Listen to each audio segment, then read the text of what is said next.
Eu acho que é legal se vocês abrirem o microfone e fazerem as perguntas de viva voz, de própria voz, fica mais interessante. Então, DJ, obrigado, fica à vontade. Bom, antes de tudo, obrigado, Arlindo, pela oportunidade aí de compartilhar alguma coisa que eu estou participando de um projeto que é meio fora, assim, de computação pura, né? Antes de começar, como o Arlindo sugeriu, eu sou VJ. Meu primeiro e único emprego que eu tive até agora foi o INPE, que me formei, acabei indo para o INPE como programador, depois eu entrei no mestrado, eu mudei para a área de pesquisa, depois mudou as carreiras no INPE, eu fui para a área de tecnologia.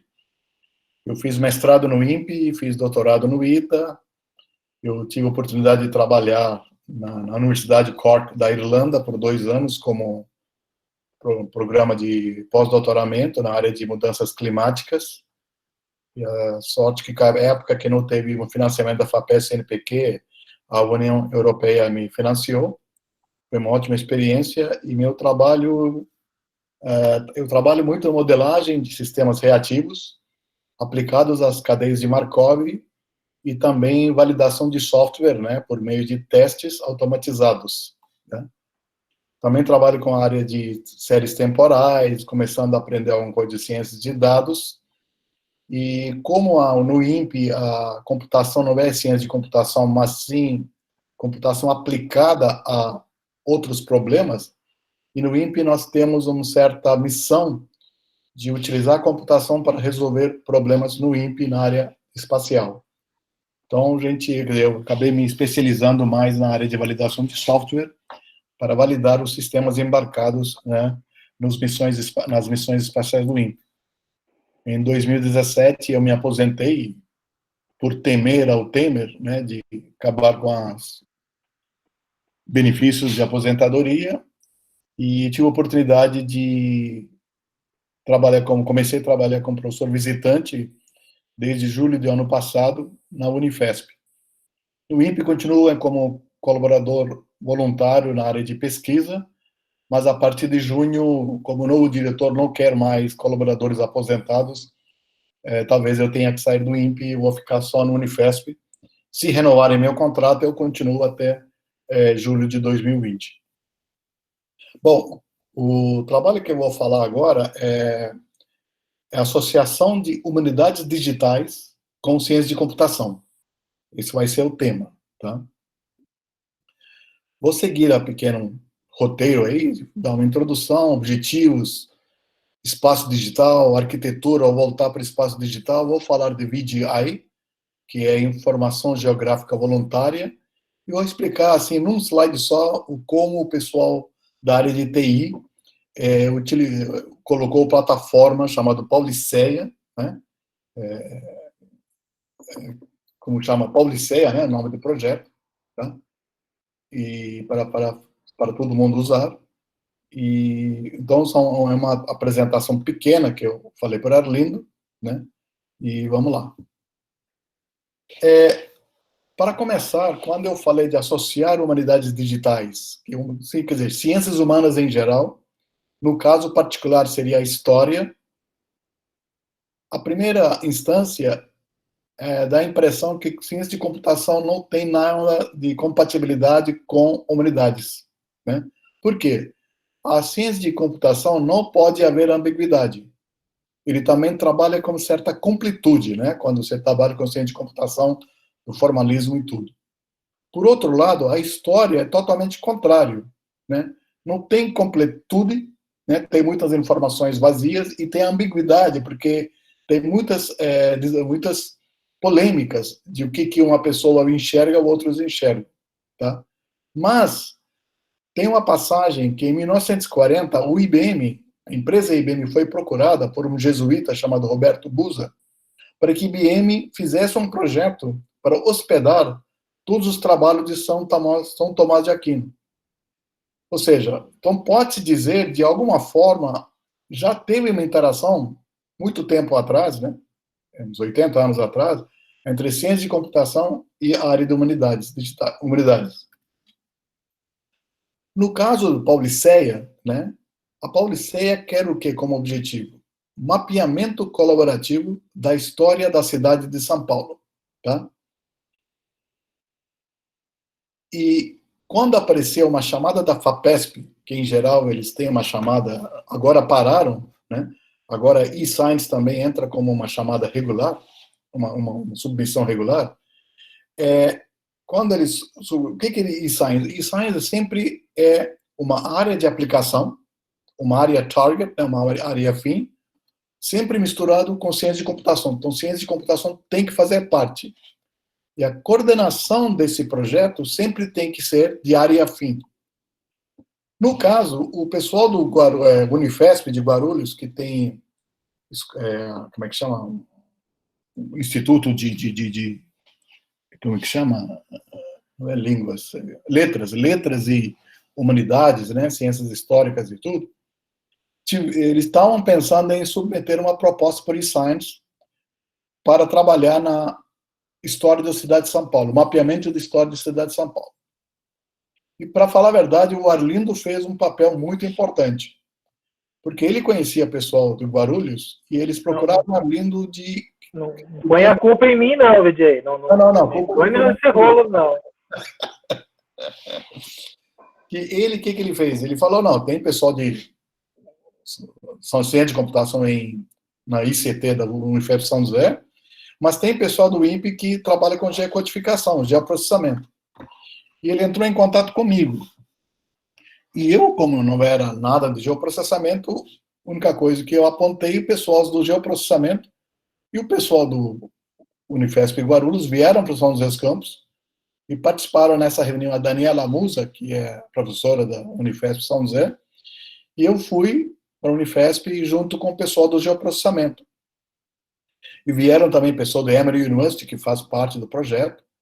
E quando o pessoal do geoprocessamento começou a explicar o que eles poderiam fazer, a frase falada pelo Luiz Ferla, que é hoje coordenador do projeto, falou assim, que era colega meu, Ribeiro, que é o Gilberto Ribeiro: olha, Gilberto, o que você está falando está soando música nos nossos ouvidos. Aí a gente viu que poderia haver um casamento entre o grupo da Unifesp Guarulhos e o grupo de São José dos Campos, entre o Unifesp e o INPE. Tá?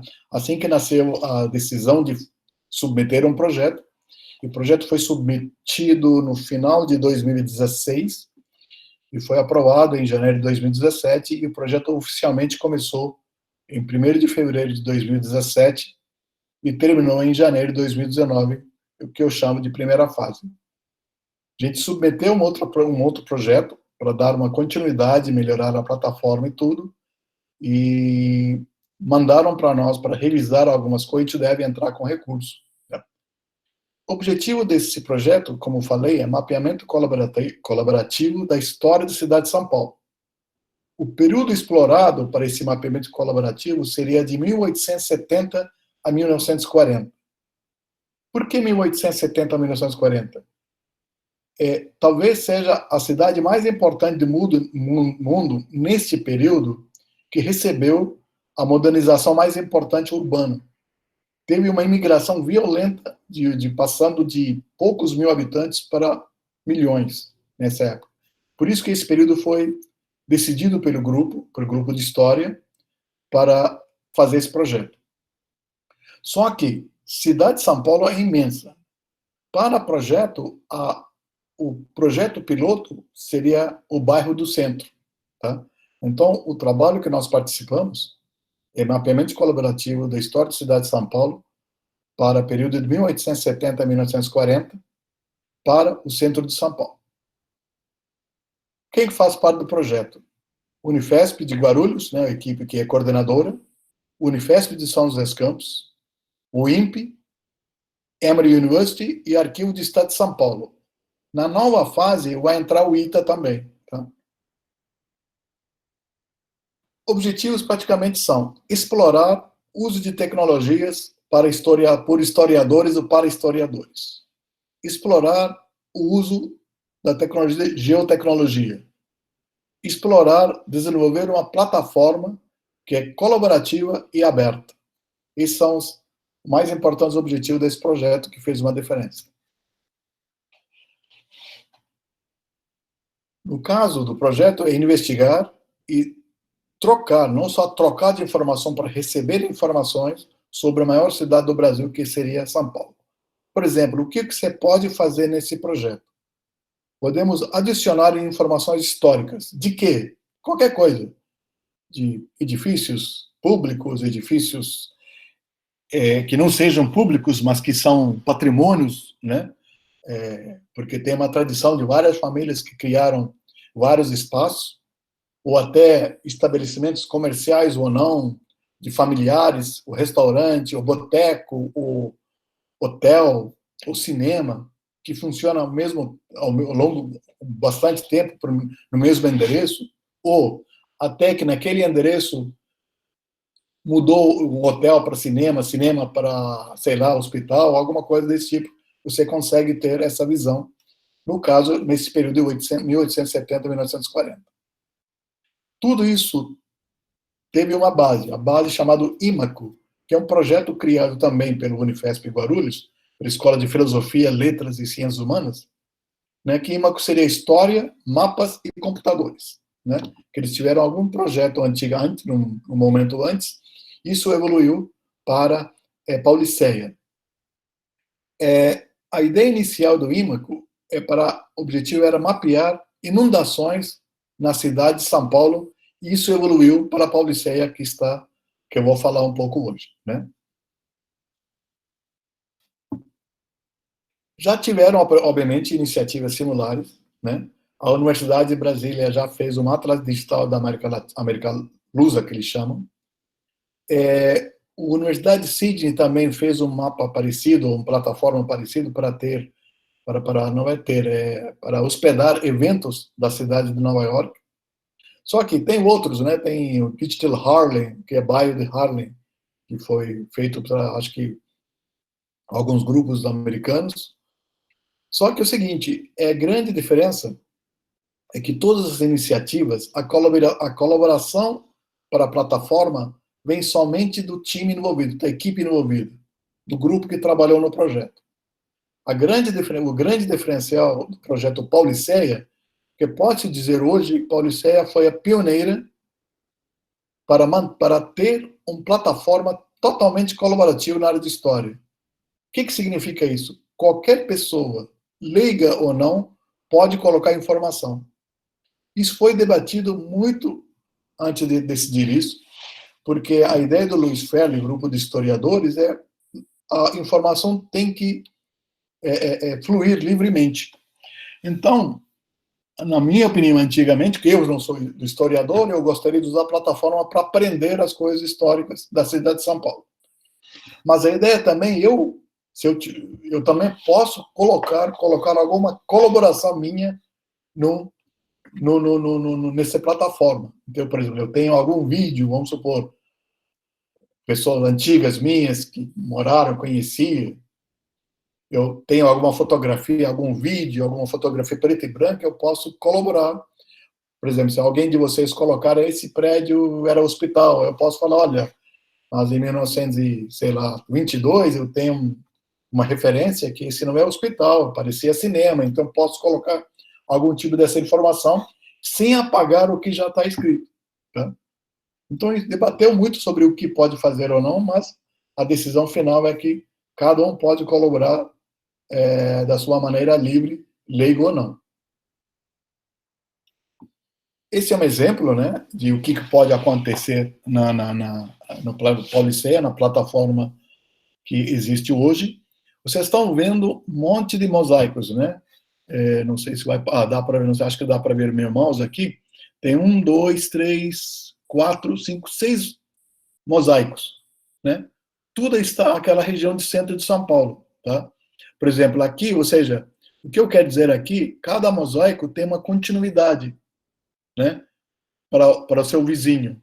Só que a primeira parte que eu estou vendo no mouse aqui é 1868. Aqui é 1877. Aqui é 1881, 1890, 1905 e 1930. Tá? Então, como é que funciona, né? Primeira coisa que nós desenvolvemos foi uma ferramenta geolocalizador, né? Ele determina o endereço de São Paulo entre 1870 e 1940, ele converte o endereço de uma rua de São Paulo, o número de uma rua, para igual como o Google Maps. Coloca o nome do currículo Lattes, rua currículo Lattes, aparece o manifesto de FATEC, por exemplo. Né? No entanto, apesar de ter informações de 1870 e 1940, somente anos de 1930 foram vetorizados. Tá? Ou seja, o resto são imagens raster em termos de formatos GIF, JPEG, PNG, etc. Tá? Mas só 1930 está vetorizado e o objetivo é continuar vetorizando o resto. Né? Com tudo isso, com o objetivo de criar um repositório de mapas, né, digitalizadas em formas vetoriais. Né? Para fazer o quê? Para poder possibilitar pesquisa e ter um repositório de informações relevantes da história de São Paulo, né? Através de camadas. Eu posso criar várias camadas, onde cada camada, eu vou explicar depois, pode ser um certo tema, né? Pode ser esse tema referenciado por uma palavra-chave. Tá? Mas quiser colocar temas e quiser fazer parte, aí sim você teria que ter um registro. Né? Você tem que ter um login na plataforma para você poder colocar suas contribuições. Se você não quiser ter um login, mesmo assim você pode usar a plataforma e se tiver algum interesse, o mapa que alguém já preparou, você está vendo, você pode baixar para os seus trabalhos, né? Desde que você coloque a referência, você pode colocar no seu iniciação científica, mestrado, doutorado, tá? Ou seja, então você pode fazer, você como usuário fora, sem login, você pode fazer suas consultas e até conseguir imprimir alguns mapas para vocês. Tá? Então, o geolocalizador, como vocês sabem, que pode achar um endereço de qualquer estabelecimento comercial ou não do começo do século XX. Especialmente aquele que você pode localizar algum estabelecimento que não esteja mais no século XXI. Tá? Outra coisa que acontece, que a gente percebeu, né, aprendendo com um grupo de historiadores, a numeração é totalmente diferente. Então, a gente viu, né, pelos relatos dos colegas historiadores, a numeração era a seguinte, vamos supor, Avenida Paulista. A primeira casa era 1. A segunda casa não era 2, era 3, ou 5, ou 20, não tinha uma organização. Mesma coisa acontecia com o nome de ruas, né? Não tinha uma padronização. A numeração mudou para o sistema métrico em 1930. Até lá era uma bagunça, então já tinha casa assim, tem duas casas, uma ao lado do outro, mas escrito um A, um B, né? E assim por diante. E a numeração métrica, em sistema métrico, veio em 1930, onde a numeração é feita baseada em algum tipo de contagem de distância em metros de uma casa para outra, número para um lado, número ímpar para o outro lado, e tem uma referência, eu acho, onde começa a numeração, não sei se é do centro, eu esqueci, mas qualquer cidade tem essa referência. Né? Agora, o que você pode criar nessa plataforma? Por exemplo, alguém está interessado num protesto que teve em 1917. Então, uma pessoa, você pode colocar uma linha nas ruas que é onde passou esse protesto. Né? Pode fazer um upload de uma foto, de um arquivo, ou de vídeo, ou de áudio. Claro, vídeo esquece, mas áudio pode ser que tenha. Certamente uma foto. E outra pessoa, ao mesmo tempo, utilizando o que a pessoa A fez esse mapeamento do protesto, outra pessoa pode analisar o que foi postado a respeito desse protesto, por exemplo, pode fazer uma referência cruzada, etc. Então, essa é a grande vantagem dessa plataforma. Você pode colocar como background, como fundo, né, mapas para diferentes períodos para cada camada. Né? Só que nós decidimos, na nossa plataforma, a gente usa o OpenStreetMap atual do mapa de São Paulo como sempre pano de fundo. tá? Mas isso pode ser mudado. Tá? Desculpe. Algumas vezes, também é interessante, você pode fazer uma sobreposição de período passado para período presente. Lembra aquele, eu mostrei para vocês, o mosaico? Diferentes épocas. Eu posso colocar, por exemplo, todo o mapa de 1868 e em cima de um mapa atual de São Paulo, para vocês olharem o que mudou. Tá? Isso é possível na plataforma atualmente. Tá? Aqui somente. Opa, desculpa. Não, só uma pergunta. Quando você estava apresentando essa questão dos layers, né? Sim. A primeira coisa que veio na minha cabeça era poder ver um filme, né? Como se fosse passando uma animação, passando as épocas e tal. Vocês têm planos de... Sim. Legal. Exatamente. Então, esse realmente não deu certo para fazer na primeira fase, né? Então, mas existem planos, né, para fazer isso agora na próxima. Não sei se vai ter recurso da FAPESP ou não, mas a gente pretende, se continuar o grupo, fazer esse tipo de animação. Exatamente o que você falou. Você pode marcar uma rua, a Avenida Paulista. Então, se tiver tudo vetorizado, tudo bonitinho, então você pode fazer uma como é que chama? Retrospecto, como é que aquele rua, o endereço tal, mudou de 1870 para 1940, por exemplo. E tem uma coisa interessante nesse mosaico que você mostrou, que é a cobertura dos rios, né? Sim, exatamente. Você vê a continuidade, né? Não sei se o pessoal conhece São Paulo, mas dá para ver certinho, né? Que as coisas estão sendo cobertas, né? Por exemplo, aqui dá para ver, 1977, continuação dessa rua, né? Por exemplo. Não sei se estão vendo o mouse aqui.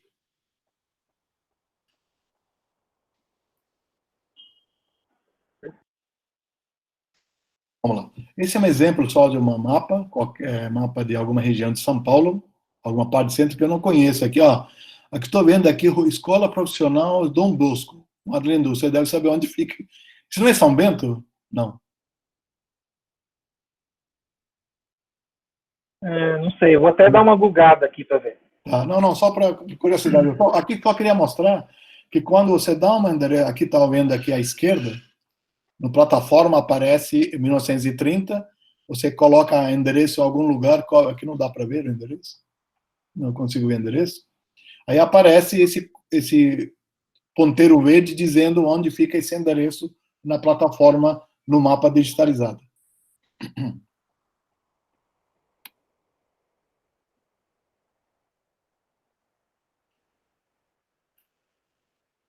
Outra coisa, qualquer pessoa pode usar o ambiente desenvolvido, por exemplo, que foi feito para a nossa plataforma, para qualquer outra cidade. Ou seja, o jeito que está feito a nossa plataforma, com todos os scripts, programas e tudo, se alguém quiser, por exemplo, entrar com dados para uma outra cidade, pode utilizar o ambiente tranquilamente.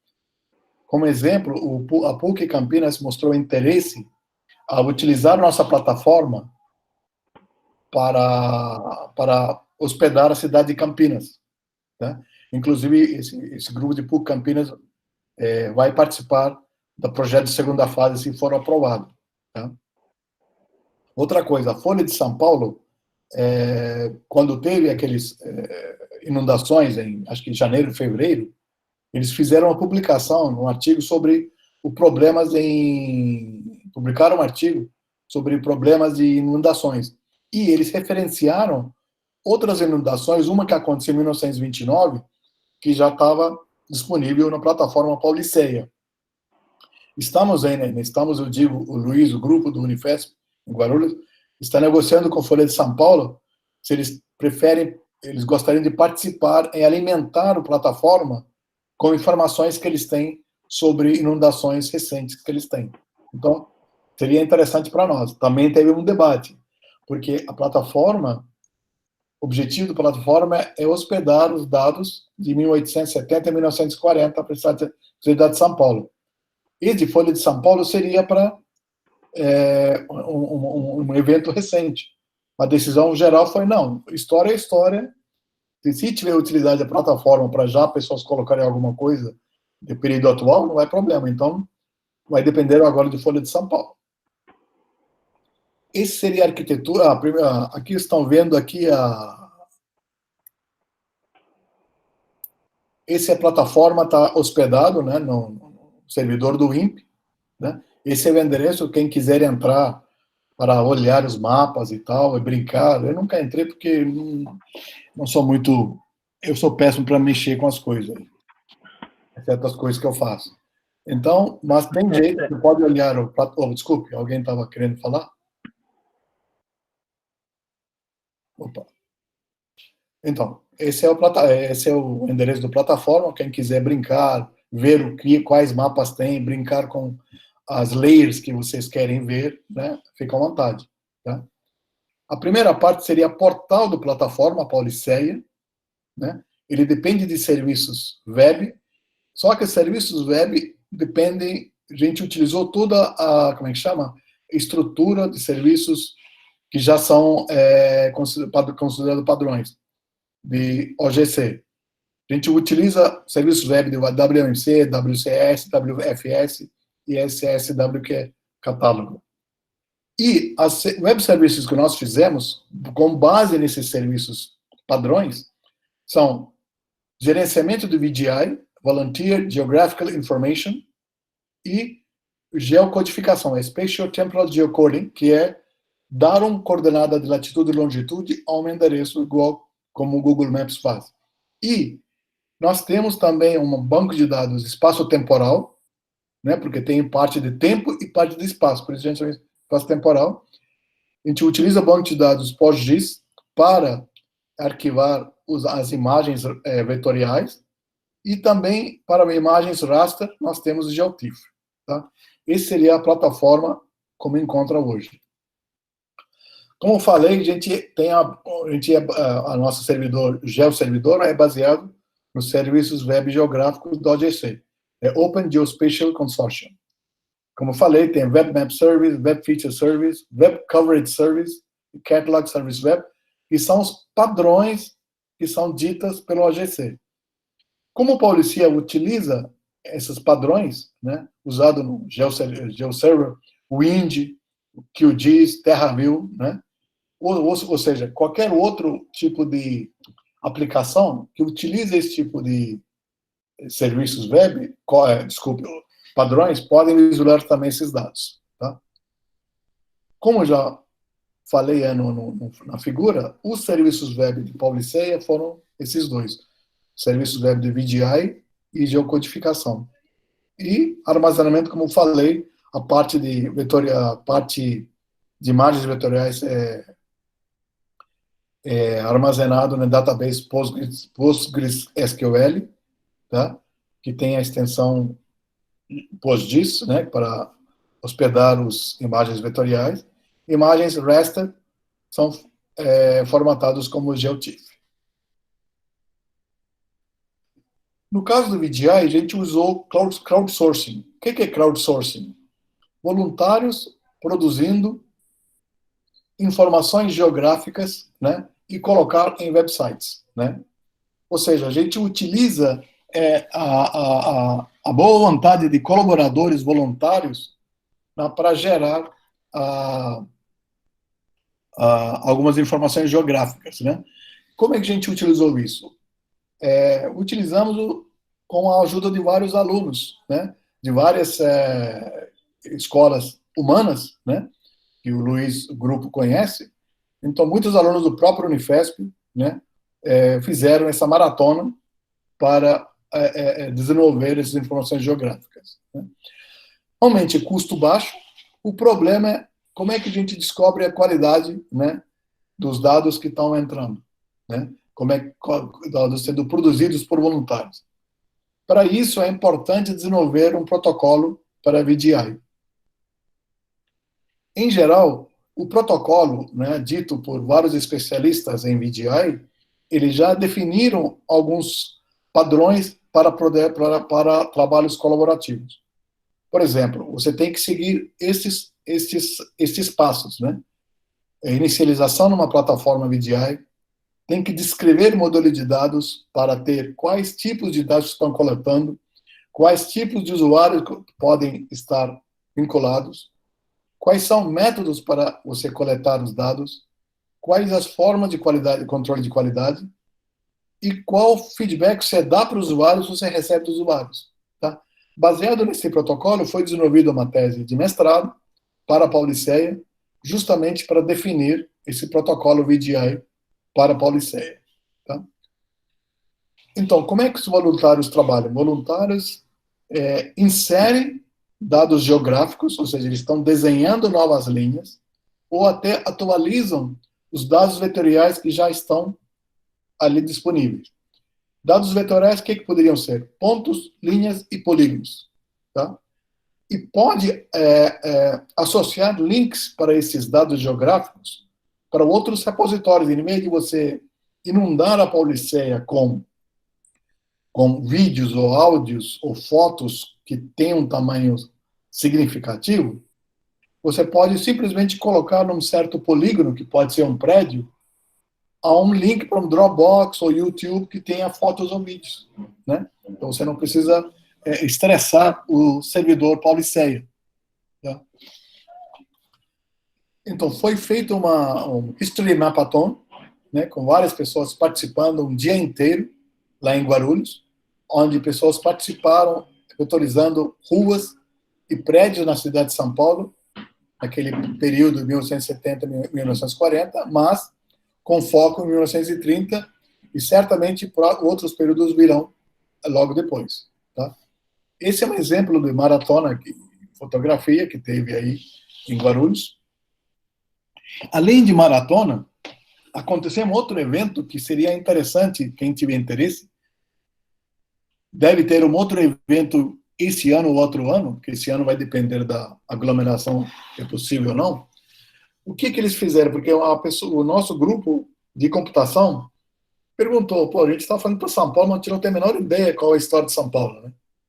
Aí o grupo de historiadores, Luiz Ferla, Fernanda Tic, outras pessoas, outros alunos, fizeram o seguinte: no dia 21 de abril, que era um sábado, acho que foi em 2018, ou 17, acho que foi 18, fizeram um tour pela cidade de São Paulo. Todo mundo encontrou em São Bento, né, naquela escola de padre de São Bento, e eles passearam, levaram a gente passear, Praça da Sé, Praça da República, esses lugares, mostrando, falando da história. A Praça da Sé, onde foi o Marco Zero da cidade de São Paulo, me parece que aquele é o ponto zero para contar a quilometragem de rodovias, né? E essas curiosidades. Certamente vai ter outro evento. Eu gostaria de novo. E se vocês tiverem interesse, eu aviso o Arlindo, ele avisa vocês, né? Que todo mundo é bem-vindo. Em São Paulo, começa lá pelas 9 e termina lá pelas 2, 3 horas. Que é uma aula muito boa, dada pelo Luiz Ferla e Fernando Atic, da Unifesp de Guarulhos.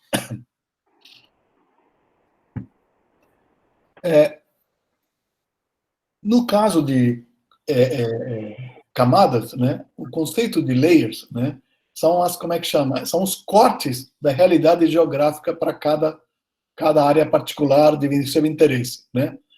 Então, por exemplo, você pode ter esse slice de ruas, ou parques, ou até de limites, né, de cidades, ou estados, rios, etc. Né? Você pode criar quantas layers você quiser. Né? E as camadas são sempre associadas a referências e palavras-chave. Isso é muito importante. O que é uma palavra-chave? É descrição de uma camada. Por exemplo, descrição de uma camada. Por exemplo, um pesquisador está interessado em 1930, quais bairros que tinha crimes. Então, uma camada poderia ser crimes. Outra camada outro layer, né? Poderia ser saúde pública, ou lugares de cultura, tipo cinema, teatro, né? Por exemplo, você pode até associar. Onde teve cultura, teve crimes. Não, você pode fazer associação, ou seja, duas pessoas fazendo coisas diferentes, por exemplo, Eu trabalho na área de crimes, eu mapeei, em 1930, os bairros que tinham crimes. O Arlindo fez um trabalho mapeando a cidade de São Paulo, em 1930, onde tinha lugares culturais, né? Pontos culturais. Aí uma outra pessoa pode vir e falar, deixa eu ver se todo lugar cultural teve crime, como é que foi nesse sentido, né?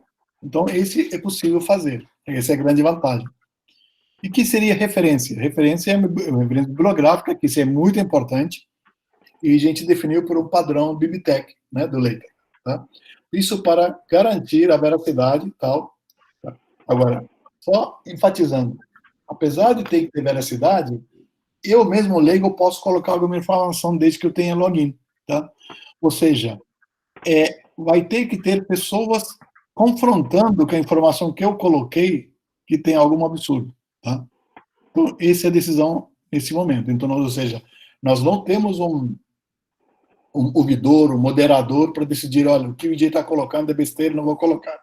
Porque o que o VJ colocou de errado é um layer. Tem outros layers que podem contradizer o que eu falei. Tá? De qualquer forma, os layers podem ter várias palavras-chave, várias referências. Tá? Em termos de usuários, mantendo o protocolo para VDI, né, tem que ter usuários criadores que criam layers, usuários associados que o criador adiciona para outros usuários colaborarem para editar ou modificar os layers. Tá? Pode ser que haja voluntários que não sejam responsáveis por layers, mas existem voluntários que eles podem apontar um problema como uma camada. Né? Esse é possível porque na plataforma Policy, se vocês forem brincar, existe uma possibilidade de notificação.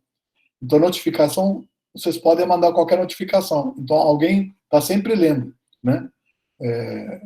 Essas notificações para a gente avaliar e responder, né, a tempo, etc. Usuários logados tem 3 tipos de usuários, né? Normal, curador, administrador. Mas ainda a gente não definiu claramente quem são essas pessoas, tá? Mas aquela história, né? Os usuários logados são aqueles que podem criar layers, podem manipular, podem adicionar dados, etc. Os usuários não logados, ou seja, aqueles que têm um interesse para só aprender ou ver de curiosidade, pode visualizar o sistema, a plataforma, né? Policy para ver camadas que já existem, mapas históricos que existem, e podem, como já falei, podem baixar esses mapas para colocar como referências nos seus documentos de artigos, publicações, etc. É só para contextualizar, eu também não entendo isso aí, a parte TI. O que a gente fez aqui o pessoal que trabalhou no TI, que eles utilizaram Dockers, tá? Então, existe um pedido, né, que vem para a plataforma, e a plataforma utiliza Nginx, né, para aceitar o pedido, e baseado no pedido, então o container tem PostGIS para banco de dados, geocodificação, ou seja, se eu tiver algum pedido de geocodificação, vai para a geocodificação. Se algum VDI está gerando uma informação geográfica, o VDI o responsável, um catálogo de metadados, né, para vocês não precisarem, para ver se tem algum mapa que vocês querem. Eu não sei até que ponto já está pronto. Portainer, que eu não lembro, e o geoservidor, que é importante para fazer esse serviço. Pessoal, eu não sei se fui claro, certamente não fui muito bom para falar, né? O ideal é outras pessoas, tipo Luiz Ferla, falar melhor, e eu posso trazer, se vocês tiverem interesse, o Rodrigo, que fez mestrado no EDI, ele pode entrar em detalhes mais técnicos e pode até ser muito mais interessante do que eu falei hoje. Tá? Arlindo, mais uma vez, obrigado pela oportunidade. Não, Vijay, a gente que agradece. Agora podemos abrir para as perguntas? Bom, agora você vai ter que traduzir esse slide aí, Vijay. Oi? Podemos abrir para as perguntas? Pessoal, perguntas? eu tenho uma questão que é meio ligeira, que é se a plataforma permite, além de visualizar e tal, extrair os dados de forma mais completa. Por exemplo, fazer o download de uma planilha ou de um zip que permita depois manipular os dados que estão lá. Tem alguma coisa assim prevista, DJ? Não. Então, isso aí, exatamente isso está no wishlist da próxima fase da FAPESP. Né? Inclusive, a gente quer que o usuário possa ter alguma informação, facilitar para publicação direta, ou seja, copiar e colar um PDF, um GIF, entendeu? Essa manipulação para poder imprimir direto, para ele não ficar manipulando se não quiser. Outra coisa é poder manipular os dados offline. Mas isso é um wishlist. Não, legal. Porque isso eu acho que pode aumentar bastante a visibilidade do projeto, né? Assim, de buscar algumas coisas. Sim. Só uma curiosidade, acho que duas curiosidades, né? Eu me lembro que o Google Maps, um tempo atrás, para algumas cidades, ele estava oferecendo essa ideia de layers com fotos antigas. Sim. E era muito interessante, assim, eu cheguei a entrar, mas eu já não me lembro mais qual que era a cidade. Sim. E aí você conseguia ver umas fotos antigas, né, e comparava com as novas, assim, era um barato. Sim. Não, isso é possível ainda hoje. Você pode mandar uma foto, mandar um vídeo, né, mandar uma imagem, qualquer documento que seja interessante para associar um certo endereço para aquele, sei lá, fato, por exemplo. Alguém colocou um estabelecimento que era um bar, hotel, alguém descobriu que era não sei de quem e mandaram uma foto de avô, bisavô para colocar. Então, isso é interessante. Sim. E, DJ, a equipe já pensou em fazer outras cidades, assim, cidades históricas, aí, como Caçapava? Não, agora fazendo a pergunta séria, né? Expandir para outras cidades, hein? Sim, você está certo, porque o objetivo é o seguinte: como o grupo é pequeno, né, não tem fôlego, a ideia é fazer para São Paulo inteiro, só que não dá. Então, o objetivo, eles estão fazendo para centro, e já tem dois grupos, um trabalhando para Bom Retiro, outro para tal bairro, Paris, eu acho. Existe, né?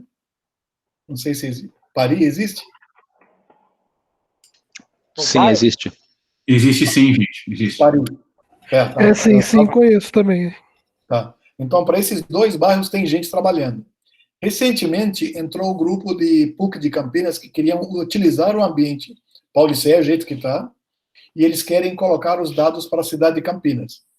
Que período eu não sei. Eu sei que eles estão como parceiros nesse projeto FAPESP que a gente vai rebater e fazer recurso.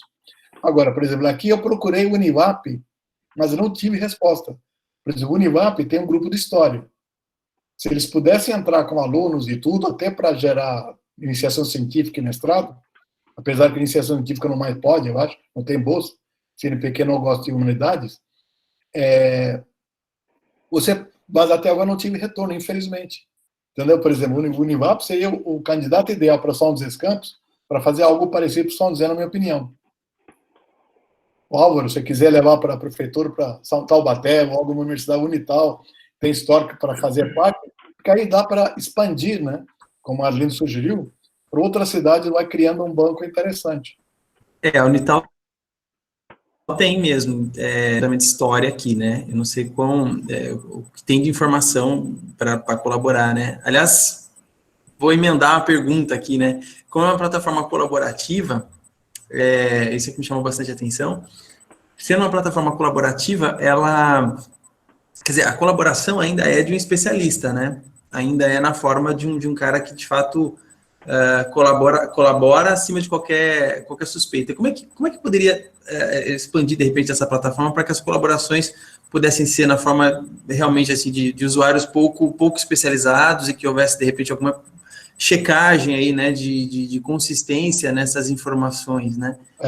O famoso, né, crowdsourcing, ciência cidadã e tal, coletar essas informações, assim, o máximo possível, mas de usuários não necessariamente especializados, né? Mas, de fato, realmente, até agora, quem que fez toda a VGI são próprias pessoas que conhecem a história. E conhecem, ou seja, eles passaram por um curso pelo pessoal do INPE para vetorizar, né, para colocar em shapefiles, né, os arquivos, quer dizer, a plataforma GIS aceita, né? E então isso, como eu falei alguma parte da apresentação, isso foi uma grande discussão. Por exemplo, eu não entendo nada, eu estou colocando alguma coisa que não tem nada a ver. Como é que a gente vai fazer, né? A decisão no final é o seguinte: não, nós temos que, como a gente falou que a plataforma é aberta e livre, a não ser que eu coloque uma pornografia, né, que de alguma forma vai ter que ser banido, mas se eu estou colocando uma informação, coloca, mas só que vai ter alguma forma de notificações que vai eliminar essa pessoa. Essa que era a decisão, ou seja, não vai ter moderador, opa, o que o VJ colocou, não vou colocar porque não faz parte, né? Então, por exemplo, eu posso colocar uma parte do bairro do Visakhapatnam ali, mas não vai fazer diferença, não vai fazer sentido ali, né? Minha cidade na Índia, mas não vai fazer sentido. Então, alguém tem que falar, pô, o VJ colocou alguma coisa, nesse sentido que eles decidiram, neste momento, né, fazer isso. Só que é o seguinte, não tem muitas pessoas leigos e curiosos que entraram no sistema, a não ser para dar uma olhada, para brincar, tirar algum documento, etc. Então, eu não tenho como responder para você, mas eu entendo a sua questão. Aliás, era minha preocupação. Quando alguém coloca uma informação, o que eu achei? A minha primeira sugestão para o grupo: alguém tem que receber essa informação, avaliar, depois negar ou não. Entendeu? Isso seria o mais natural, mas aí, como o grupo de história falou que tem que ser associativo, aberta e colaborativo, não faz sentido eu negar. Então, ele coloca, só que ele não está apagando a camada que já, por exemplo, a Arlindo colocou uma camada. Eu não posso ir lá estragar a camada dele, eu posso colocar camada VJ que não bate com o da Arlindo. Então, alguém que vai estar olhando, opa, peraí, tá aí, coloca a notificação, tá? Nesse tipo de abordagem que vai acontecer. Tem uma discussão que eu queria puxar um pouco. Essa palestra ela faz parte também do contexto da disciplina de cidades inteligentes, né? Sim. Eu queria chamar a atenção para o fato de que em uma cidade inteligente conhece a sua história. Né? Então, assim, tem vários casos, né? Então, a gente perdeu os nomes indígenas das regiões e das ruas, né, que existiam.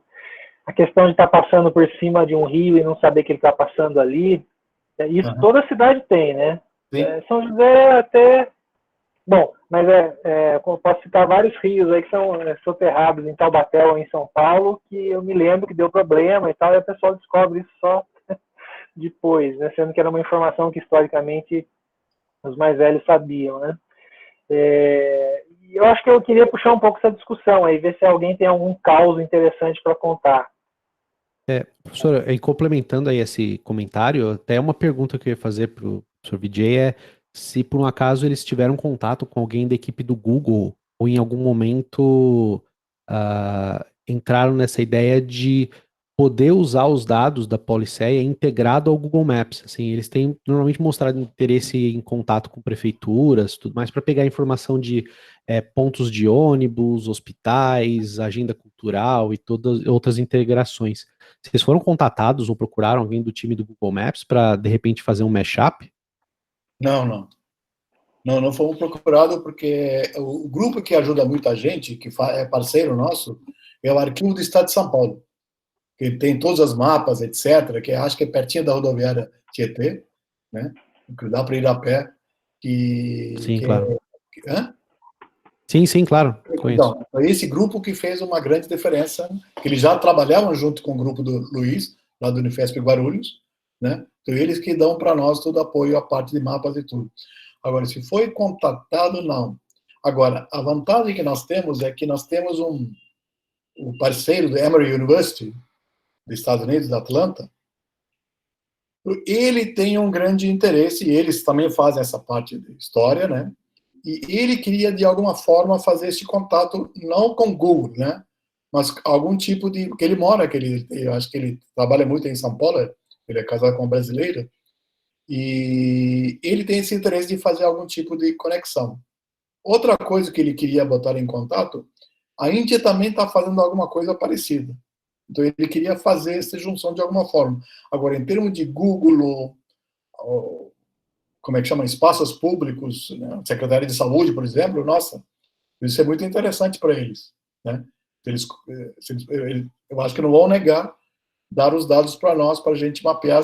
Porque, voltando, com plataforma colaborativa, uma pessoa que faz uma pesquisa, história de cidade na área de saúde pública, pode usar totalmente plataforma e até pode colaborar colocando informações, entendeu? Se tiver alguma pessoa interessada, ele pode fazer uma pesquisa dentro do Secretário de Saúde de São Paulo, o que puder coletar, dentro do foco do tema dele, ele pode colocar, ele é tranquilo isso. Agora, em termos de Google, etc., a gente nunca foi contactado. Ô, Vijay, vocês estão pensando nisso na fase 2, aí, de essa meta-plataforma, né, que você possa utilizar em qualquer tipo de layer, né, para qualquer tipo de aplicação? Sim, sim. Porque antigamente a nossa dúvida era ficar período 1870-1940. Mas como o Folha de São Paulo publicou uma inundação recente que teve aqui em São Paulo, eu não lembro, mas começo do ano, como eles fizeram referência da Pauliceia, e se eles tiverem interesse, eles vão começar a participar de colocar pontos de inundação desse evento recente, que alguém pode dar continuidade.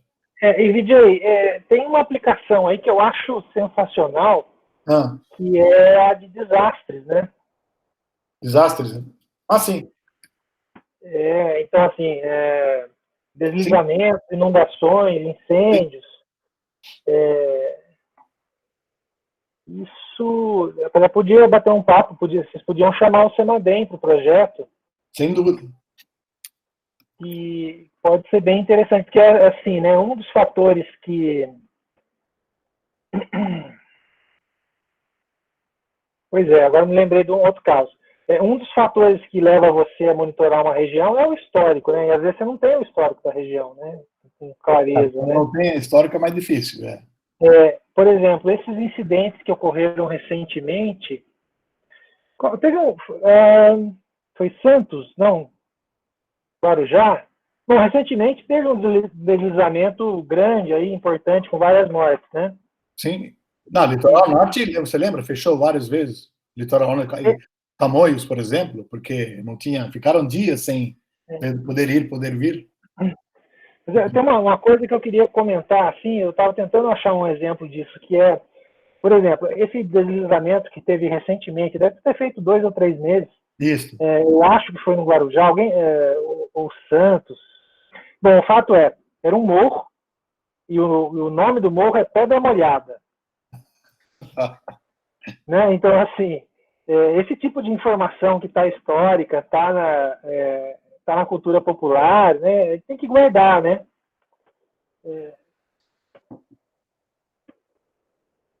Tem que ter em algum repositório. A gente não tem, né? Não é o tipo de coisa que você acha no Google. Não tem. Eu não sei como vai estar essa informação se estiver aberta. Professor Vijay, boa noite, meu nome é Alexandre, eu faço aqui a matéria de cidades inteligentes. Será que talvez a coleta de informações, principalmente com os imigrantes e líderes religiosos na capital, não fariam uma colaboração, principalmente na parte histórica, envolvendo religiões, a constituição de igrejas, mesquitas, templos, não ajudariam na constituição da história? Não, certamente. Como eu falei, esse aqui depende muito de quê? Então, por exemplo, o grupo já abriu plataforma. Agora, a ideia nossa é que tenha interesses de acadêmicos, especialmente, que fazer exatamente o que você falou. Por exemplo, um aluno vem, eu quero fazer uma tese não sei o quê. Aí tem que fazer uma entrevista, fazer uma pesquisa de que pessoas que eles podem procurar, quais pessoas que já passaram da época, mas ainda existem, que podem ajudar nesse sentido, mapear em que lugar que tinha essa igreja ou alguma coisa, entendeu? Nesse sentido, eu acho que vale a pena. Realmente, a ideia é essa mesmo. A plataforma expandir, mas para isso, o grupo como agora, eu acho que não vai conseguir fazer, né? Porque tem milhões de possibilidades de pode ter nesse momento, tá? Aí vem os estudos de caso, onde estudo de caso pode virar uma iniciação científica, um mestrado, doutorado. Aí sim, a gente pode usar os resultados de pesquisa deles para colocar na plataforma, mas para ter esses resultados depende das pessoas, população em geral, colaborar com esses grupos. Agora, precisa ver se existe uma forma de a gente chamar a atenção da população, indo na sua sugestão, de eles colaborarem como voluntários com essas informações. Isso é o ideal. Agora, como atrair esse grupo, eu não tenho ideia. Se eu pudesse dar uma sugestão, por poder ter uma proximidade, ali na Secretaria de Segurança Pública do Estado de São Paulo, ali do lado do pátio do colégio, ali tem a secretaria, e ali tem um fórum interreligioso do Estado de São Paulo, que eles se reúnem todas as terças-feiras, e eles têm vários sistemas de colaboração, de impacto positivo na sociedade, talvez, por ser ali, inclusive no pátio do colégio, que é um ponto do marco histórico na cidade aí, poderia ser um ponto de contato com eles lá. Pátio do Colégio São Bento? Pátio do colégio. Pátio do colégio, sim. Isso. A Secretaria de Segurança Pública ali, eles estão esse fórum, todas as quartas-feiras eles se reúnem ali, e tem representantes de todas as religiões que estão localizadas na cidade de São Paulo. Tem budismo, islamismo, religiões de matriz africana, cristãs. Eu acho interessante, talvez pode ser um caminho para começar. Eu estou escrevendo todos esses pontos que estão falando. Ô, professor, Oi. Rafael falando aqui, deixa eu abrir. Um dado interessante, eu sou de Jacareí. Em Jacareí existe um arquivo histórico da cidade. Jacareí é uma das cidades mais antigas do estado de São Paulo. Eles estavam fazendo todo esse mapeamento de documentos, jornais, fotos. Existia um site que era o ProMemória de Jacareí, só que esse site não deu certo e era em parceria com a Univap. E eu até puxei aqui nos meus arquivos, e quem era a coordenadora desse projeto em Jacareí, cadê aqui? Era a mestre em História, professora Maria José. Então, Jacareí é uma das pontas aí no Vale que já começou a trabalhar essa parte de mapeamento histórico. Então, tem bastante documento de Jacareí. Existe ainda esse arquivo histórico. No site não deu continuidade. Esse site ele começou a ganhar força lá em 2014, mas eu não sei por que não deram continuidade a isso, mas o acervo, o arquivo público ainda existe. O arquivo analógico, né? Você pode ir visitar na rua Alfredo Schurig, no centro de Jacareí. Então tem toda a questão histórica. Eles começaram esse projeto, mas eles não finalizaram. Eles começaram esses estudos técnicos, mas eu também depois não acompanhei mais. Mas fica aí também a dica, quem quiser mexer com isso, o Jacareí já está quase tudo catalogado. Sei. É que o Univap, acho que em Jacareí ele fechou, né? Então pode ser que ali pagou o projeto. Pode ter fechou. Isso. Mas o arquivo público ainda existe. Né? Não existe o site que eles começaram a fazer, mas o arquivo ainda consta. Entendi. Esqueci o nome dela, acho que é Sandra. Sandra, não, esqueci. Bom, ela falou que ia dar um retorno, inclusive ela ia com a gente para assistir ao lançamento do portal plataforma em São Paulo, mas não foram. Mas a ideia, a gente gostaria de Univap participar. Como é? Por que é o Univap? É uma universidade que tem departamento de História. Então, a cidade pode se beneficiar, os alunos podem se beneficiar em ter trabalhos, e a parte computacional já foi feita, pelo menos tem um protótipo. Então, eles podem utilizar a plataforma, né, para colocar seus dados, e assim nós vamos ter alguma informação histórica de São José dos Campos. Né? Eles também podem começar alguma coisa com São Paulo. Por que não fazer agora, em vez de fazer história passada, vamos fazer a história recente, sei lá, de 1990, 2000, não sei, estou chutando. Né? Mas nós precisamos desses colaboradores para a gente ir para frente, e até para a plataforma se mostrar útil e facilmente utilizado também com grupos, até testes para nós. Ô, VJ, tem uma aplicação que eu fico imaginando aqui como manter a plataforma no ar e operante, né, e ativa, e ter mais cidades e tal. Uma coisa interessante de se fazer é um uso educativo, né? Então, por exemplo, vender a ideia para secretarias municipais de educação,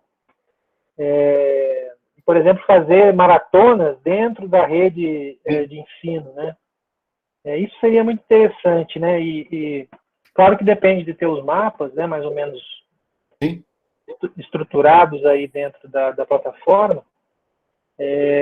Mas eu acho que isso poderia ser um caminho de viabilizar a manutenção, né, da plataforma no ar.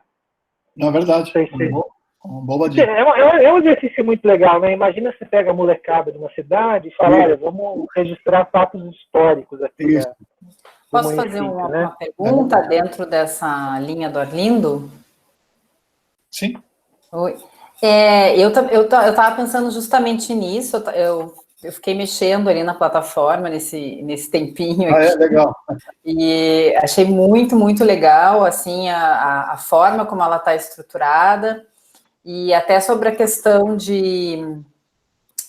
da confiabilidade dos dados, eu achei interessante que a maioria dos autores das camadas colocam os seus nomes, né? Isso. Então, eu acho que isso já dá uma identificação para a camada, onde ela veio e tal, né?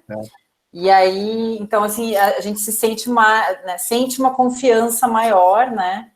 Principalmente quando aquilo ali faz parte de um estudo, né? Então, porque, né, de pessoas historiadores, ou eu vejo também apaixonados e jornalistas, né? Eu vejo esses três grupos, assim, né? Você é apaixonado por um tema, então você sabe tudo sobre aquilo, você mapeia. Então, eu vi ali que tem uma camada de cinemas no centro da cidade em 1931, né? Então, tem uma coisa bem específica, né? Assim como tem a enchente, né? A área de abrangência da enchente. Então, eu vi ali as várias camadas, vi que tem os autores. Aí a minha pergunta, né, eu estava pensando justamente nisso do Arlindo, né, que o Arlindo estava comentando, de usar isso para promover, inclusive, a história, né, de forma educativa em escolas ou escolas de ensino médio. É muito complicado você acrescentar uma camada, assim, no momento, né? Como é que é essa interação, se é muito técnica ou se é uma coisa simples de fazer? Você diz na plataforma? Isso, eu quero acrescentar uma camada, né? Sim. Então, se eu não tiver conhecimento técnico, assim, eu consigo colocar informações ali e tal? Se não me engano, a gente fez um pequeno tutorial, né, para ter uma ideia de como fazer, para entrar na plataforma, até desde login até criar uma camada, colocar um dado, etc. Tem um passo a passo. Né? Tem um passo a passo que dá para fazer. Tá. Ah, já até que achei ele aqui agora. Então, mas eu acho que português. Tem que criar um login. Para criar uma camada, realmente tem que ter um login. Então, assim, eu acho que achei muito interessante para essa aplicação, assim, né, de promover, acho que tanto estudo de história quanto de geografia também, né? Na verdade, a questão dos mapas, né? Especialmente até para, por exemplo, estava falando para o Luiz, né? Eu não gostava de história e geografia antigamente, né? Então eu falei, não é possível alguém fazer história, não tem sentido, né? Mas depois que eu comecei a trabalhar, eu totalmente mudei. Já tinha mudado a opinião, porque história é bonita, né?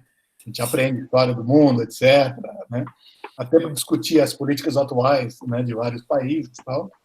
E depois que eu conheci grupo, depois que eu conheci a cidade de São Paulo, eles, historiadores, explicando, nossa, é outra coisa. Muito legal. Parabéns aí, deixa eu aproveitar e parabenizar. Não, mas eu tenho que dar a palavra para o grupo, que realmente para o grupo inteiro, é realmente muito interessante. Eu só fiquei como dar uma palavra ali aqui, mas não. Quem realmente fez trabalho foi o grupo do geoprocessamento do INPE, né? Junto com os alunos da história do Unifesp Guarulhos, e eles tiveram uma aula de geoprocessamento, tiveram aula de programação, de como criar shapefiles, e, agora eles querem aprender Python, então a gente vai dar, acho que a Daniela Musa vai dar o curso de Python, a gente ia até marcar para julho, mas infelizmente com o vírus a gente parou, mas... Bom, à distância, né? Curso à distância. Agora tem que fazer a distância.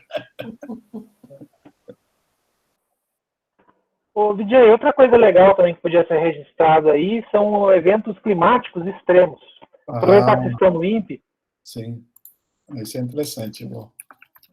Né? Assim, registrar esses eventos climáticos mais fora da curva, assim, né? Menos comuns. Na verdade. Por exemplo, eu me lembro, esses dias eu estava procurando, assim, mesmo no Vale do Paraíba, teve alguns eventos climáticos que foram importantes, né? Como as inundações do Caraguatatuba, essa aí eu não tinha nascido ainda, né? Mas as enchentes de São Luís do Paraitinga e tal, essas coisas, o registro é vago, né? É difícil de achar. Não, isso é verdade. Quando você acha, é mal organizado em termos de local, né? Sim. Então, por exemplo, se você fizer uma busca agora na internet pelas enchentes de Caraguatatuba, eles chamam de tromba d'água, eu não sei se foi exatamente esse o evento climático aí, mas os registros na internet não deixam claro o epicentro da coisa, né? Aí você tem que ler vários registros para tentar entender qual foi a dinâmica da coisa, né? Mas assim, dentro do próprio INPE, eu acho que podia ter utilizações interessantes. Não, é verdade, certamente. Isso é interessante isso pode abrir um espaço interessante para a plataforma, né? Falando da história, né? Mas colocar o que aconteceu, né? Nas cidades. Eu lembro muito, pessoal, eu vim para o Brasil em 71, justo eu vim em julho, né? Para mim, frio é abaixo de 40 graus. Eu estou acostumado com 40, foi para 39, tem que botar blusa. Mas aqui, quando eu cheguei no Brasil em julho, 12 graus, 11 graus, nunca vi. E quando eu acordava, tinha gelo. Falei, como é que pode gelo? Então, essas fotos eu gostaria de aparecer em algum lugar. São José, naquela época, geada, que era normal, por causa do inverno, era inverno, né? Que hoje não tem. Não, como você fala? A garoa em São Paulo, Vijay, parece que água, mas não existe mais, né? É verdade, verdade. Bom, pessoal, perguntas? Vamos estimular a rapaziada aí a fazer mais perguntas. Caiu para 40 já a audiência. Não, 65. Eu estou vendo 40. Ah, não, eu estou vendo... Ah, tá. Eu estou vendo só no chat que aparece 40, tá certo. Bom, pessoal, perguntas para o Vijay? Alguma aplicação em termos de cidade inteligente aí que vale a pena mencionar? Eu tenho uma pergunta. Na questão da confiabilidade dos dados que eu obtenho lá, assim, tem como vocês previram algum modo de categorizar, assim, um dado seja mais confiável do que outro? Tipo, não sei, algum pesquisador, ele colocou um dado.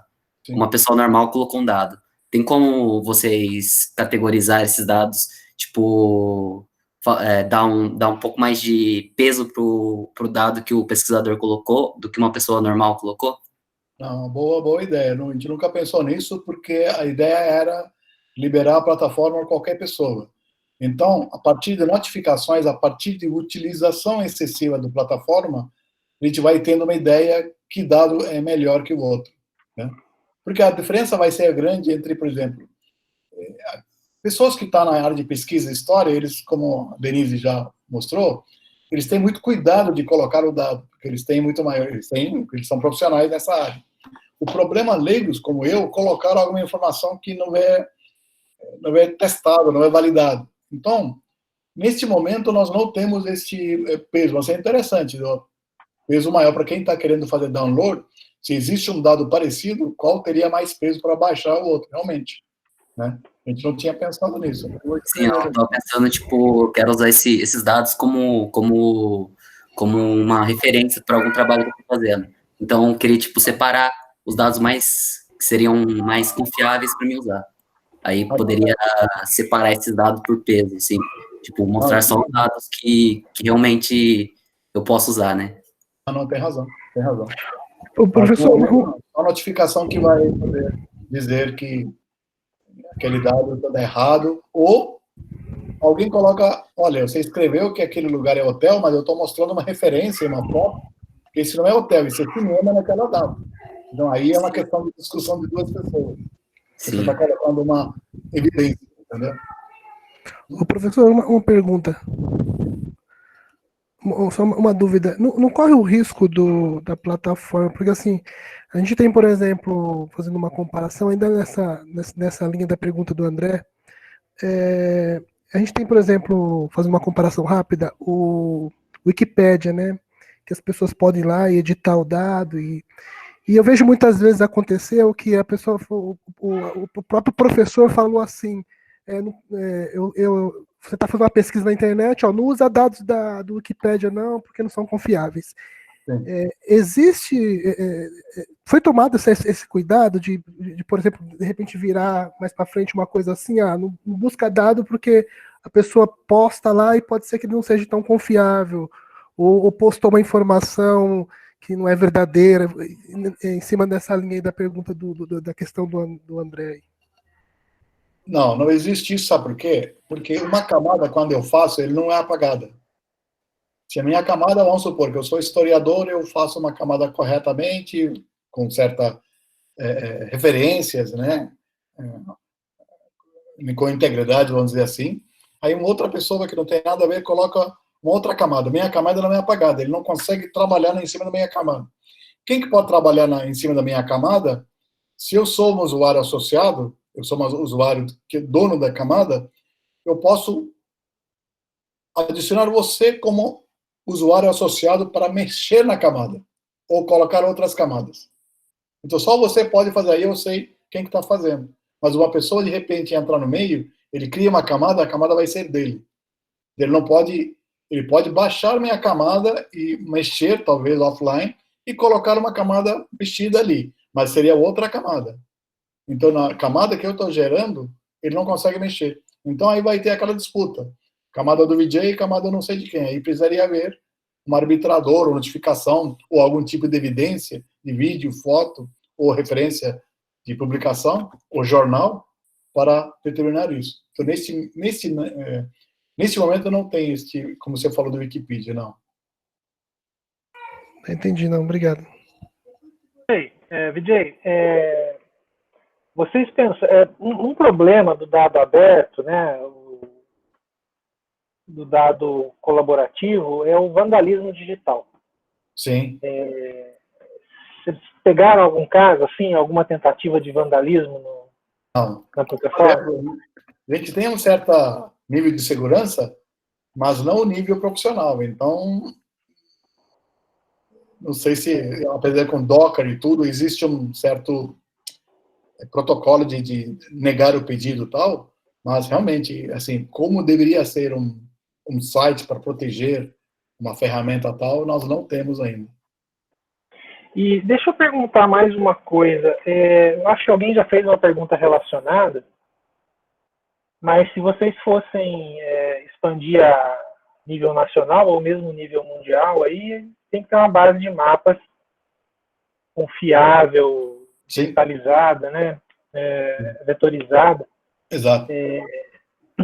Tem umas bases que são abertas, né? Eu acho que o Indy não. O Indy é só de protocolo. Não, tem sim, tem algumas bases, mas eu não sei se toda a base está digitalizada para a gente utilizar como referência. O lance da vetorização é que é o ponto, né? Eu não tenho certeza. Exato, também como é que é. Não, então, por exemplo, como é que chama esse software de navegação que todo mundo usa aí? Waze. Waze. Ah, O Waze ele usa uma base gratuita, né? Que é a mesma base do Here e tal. Podia ver se dava para integrar, né? Uhum. Com a plataforma de vocês, né? E daí você já fica com uma visão mais global de mapas, né? Não, isso é verdade. O grande problema, Arlindo, você não vai acreditar. Estamos em 2020. O Luiz não usa celular. Ele não sabe o que é Waze. É. Por isso que ele está fazendo 1840 lá, né? A gente sempre brinca com ele, pô, Luiz, a gente queria conversar com você, não acha? Fala, não, manda um e-mail, pô, um e-mail, hoje em dia, WhatsApp, não. Eu me lembro de ter trocado alguns e-mails com ele, mas a próxima vez que eu encontrar com ele, eu vou sacanear, vou pedir um número do WhatsApp. Pode sacanear ele. Tá bom. Pessoal, mais dúvidas, mais perguntas? Eu queria ouvir um pouco mais aí de propostas de utilização disso dentro do contexto de cidades inteligentes.